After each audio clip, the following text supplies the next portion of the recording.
Au premier tour de l'élection présidentielle pour le 25 octobre de cette année, la CENI vient de dévoiler le nouveau calendrier électoral cet après-midi. Plus que 33 candidats en lice dans la course à la magistrature suprême. La candidature de Radjonarmapian est validée par la Cour électorale spéciale. La bande des 15 démantelée par la gendarmerie nationale, la même bande de malfaiteurs qui a attaqué 2 maisons du côté de Sabotinamé et d'Akatkiel Ilaf la semaine dernière. Enfin, 35 ans de prison sur la peine prononcée à l'encontre du soldat américain Bradley Manning pour avoir transmis à Wikileaks des milliers de documents confidentiels de l'armée américaine.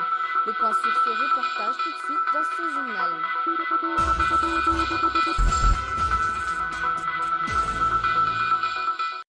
Ça y est, la nouvelle date du premier tour des élections présidentielles est maintenant connue. Ce sera pour le 25 octobre, tandis que le deuxième tour se tiendra le 20 décembre, moins de 24 heures après la publication de la liste des candidats à l'élection présidentielle par la CES. La CENIT dévoile le nouveau calendrier électoral. Reportage. Ce sera le 25 octobre prochain qu'on effectuera l'élection du premier président de la République de la 4e République premier tour. 2 mois plus tard s'organisera le deuxième tour des élections présidentielles jumelées avec les élections législatives, c'est-à-dire le 20 décembre 2013. Le 9 octobre sera la date de clôture de la liste électorale d'après l'article 30 du Code électoral. Pour les candidats aux législatives, la clôture de la remise des dossiers sera le 13 septembre 2013. Quant aux élections des maires, ce sera pour l'année prochaine. Pourquoi tenir les élections à ces dates? D'après la présidente de la CENIT, ce sera la dernière chance pour la Grande Île de tenir des élections cette année pour sortir le pays de cette crise politique. Écoutons les explications de Atala Béatrice. Par l'article 10.g de la feuille de route, a pris la décision de communiquer le calendrier électoral, ayant pris préalablement soin de respecter les délais légaux qui s'imposent et discuter les différents scénarios. Il a été arrêté le calendrier suivant. 25 octobre 2013, élection présidentielle premier tour. 20 décembre 2013, élection présidentielle deuxième tour jumelée avec les élections législatives. Je tiens à attirer l'attention de toutes les parties prenantes à cette élection sur le fait que le maintien de ce nouveau calendrier constitue l'ultime recours pour la tenue des élections présidentielles et législatives cette année 2013. Il ne sont plus que 33 candidats à la course à la magistrature suprême. Le verdict de la CES est sorti hier soir vers 21h. La Cour a encore une fois rejeté la candidature de la Laura Valmanan et validé celle de Radjonarmapian. Écoutons un extrait de la déclaration faite par la CES hier soir. Voalohany andriananar velo haja hervelona lahiniriko Jean Ratsiraka Yarouvana Roland Rabiarson Roland Dieudonné atao hoe Vaombey Radjonarvelo Pierrot Jocelyn Jean-Louis Robinson Richard Rabiarsoa Sarah épouse Georget Rakoto Jean-Pierre Rabetsaroana Willy Sylvain Rabemanantsoa Brigitte Yantanirina Razaf Manazato Julien Razafiarson Laza Monja Rondefo Zafitsimivalo Randriamampiona Joseph Martin Jameson Rakotomaharo Voninahitsy Jean-Eugène Ravalson Clément Zafisolo Teindrazanarvelo Jacob Alain Rajonary Patrick Ratsimba Lezava Fleuris Rabarson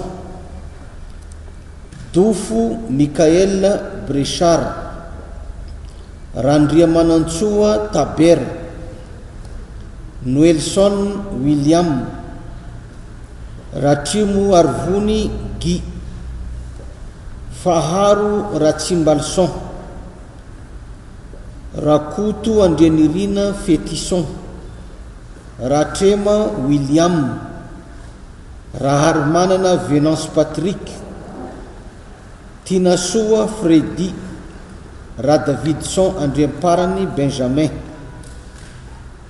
Razafindrava Edgar Marie Noé, Vital Albert Camille, Rajonari Mampiana, Rakutoarimanana, Heri Martial. Voilà donc la liste des candidats retenus pour l'élection présidentielle. Après cette décision, que va-t-il se passer pour les 2 ou 3 prochains jours? Qui va démissionner de son poste? Des éléments de réponse dans ce reportage de Fechaniena Mambaouk. Parmi les 33 candidats retenus par la Cour, on compte un nouveau venu, à savoir Irazonar Mapian, candidat de substitution proposé par Koulroger et Jules Etienne. D'après l'ordonnance 2013-002, il devrait déposer sa démission 24 heures après la publication par la CES de la liste des candidats, c'est-à-dire aujourd'hui. Son cas ne bénéficie pas le délai de 60 jours avant la date de l'élection, selon ce qui est prévu par le code électoral et la feuille de route. D'un autre côté, le cas des 3 autres candidats, membres du gouvernement, entre autres Azondenanarveil, Tabira Ranjamanansu et Piero Razonarveil, n'est pas mentionné dans la même ordonnance, de même pour la CES dans sa décision d'hier. Aucune disposition précise n'est également prévue pour les candidatures du président de la délégation spéciale d'Antananarive, Edgar Azafndava, et de Camille Vital, actuel ambassadeur de la Grande Île à Genève. Sécurité, la gendarmerie nationale vient de faire un véritable coup de filet. 10 membres de la bande des 15 viennent d'être arrêtés. Ils font partie du gang qui a sévi à Katkelilaf et à Sabutsinamen il y a une semaine. Les détails dans ce reportage. 10 bandits notoires, membres de la bande des 15, ont été interpellés par la gendarmerie nationale. Parmi eux, un jardinier et les 2 gardiens des foyers qui ont été cambriolés à Katkelilaf. Ce jeune homme est l'un d'eux. Lui, il a choisi de se rendre. Une association l'a pris en main et l'a remis aux autorités.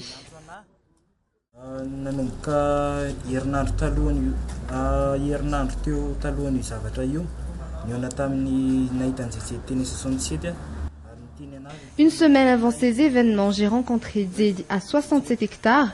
Il m'a invité à boire puisque cela fait trop longtemps qu'on ne s'est pas revus. Après, il nous a emmenés à Sabutsinamen dans sa voiture. Zed m'a parlé d'un travail de maçonnerie. J'ai fait passer le message à des potes à moi. Tout s'est bien passé jusqu'à ce qu'on arrive à Sabutsinamen. L'un d'eux a sorti une arme. C'est là que j'ai été surpris. Qu'avait-il comme boulot à me proposer? Ils nous ont frappés avec leur arme.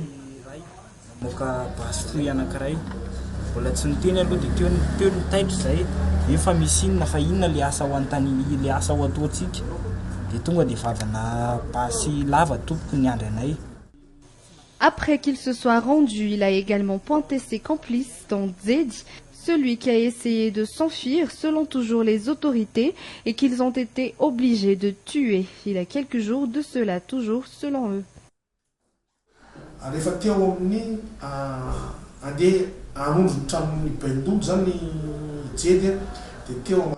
Au Marais Massaï, la voiture ralentie par un casseur de vitesse.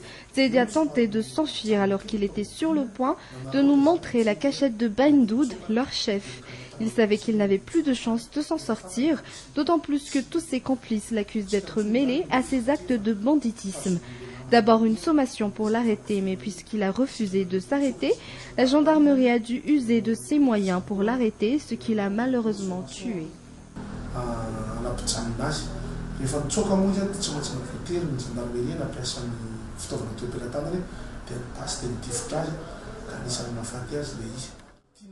Mis à part les 10 bandits arrêtés grâce au coup de filet de la gendarmerie, 2 d'entre eux sont toujours en fuite. Les autorités lancent un avis de recherche pour Baindoud et un de ses complices.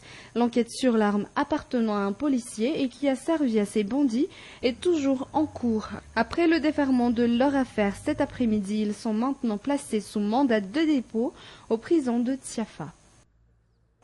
Où sont passés les fromages en boîte de vache qui rit? Ce produit très prisé par beaucoup de consommateurs a en effet disparu des rayons des grands magasins et des épiceries depuis quelques semaines. Selon certaines sources, la société importatrice de cette marque de fromage aurait décidé de chercher un autre pays autre que l'Égypte pour s'en approvisionner. Les détails dans ce reportage de Anna Muriel et de Nzara Ranjiansou.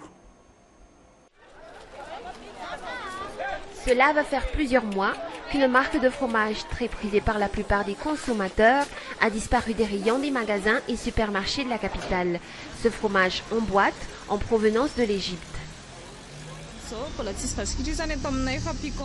J'ignore pourquoi on n'a plus ce fromage. Cela va faire quelques semaines déjà. Là maintenant à la place, je vends cette autre marque. La portion se vend à 1750 francs.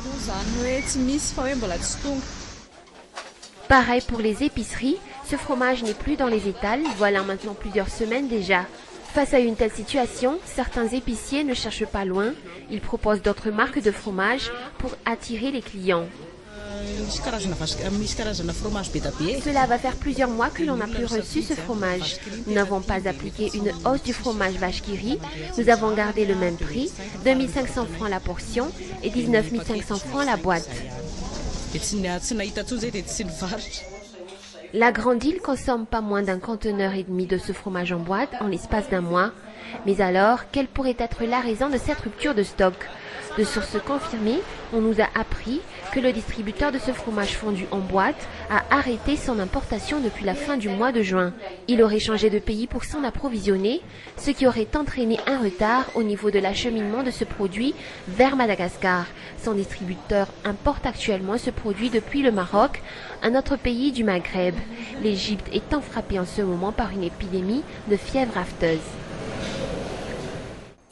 Page Sport, le président de la transition a reçu ce matin à son bureau à Botsrouach les équipes nationales de rugby junior et de pétanque. Ces équipes qui vont représenter le pays dans des compétitions nationales et internationales.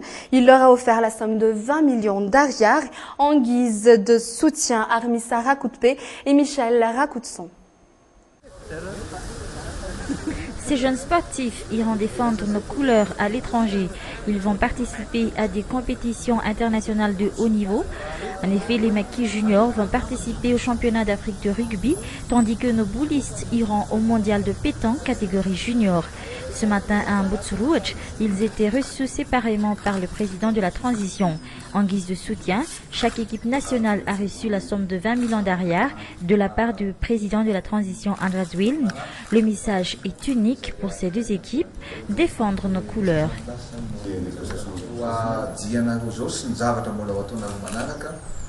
Vous et ce que vous ferez dans l'avenir, j'espère que vous allez porter haut le flambeau national. Ainsi, je vous offre ma bénédiction pour que vous réussissiez et que vous gagniez lors des compétitions auxquelles vous allez participer.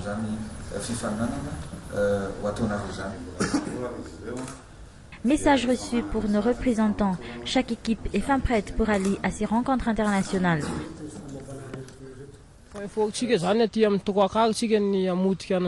Notre point fort est le 3/4. Ce sera de cette manière que nous anéantirons l'adversaire. L'avant, ils vont également travailler beaucoup. Il y a une équipe favorite, mais en fin de compte, nous avons le poids. Particulièrement, nous travaillons le poing et le tir. Le président de la transition n'a pas manqué de rappeler que les Malgaches ont particulièrement brillé dans ces deux épreuves sportives depuis quelque temps, mais d'autres disciplines méritent également qu'on leur prête main forte.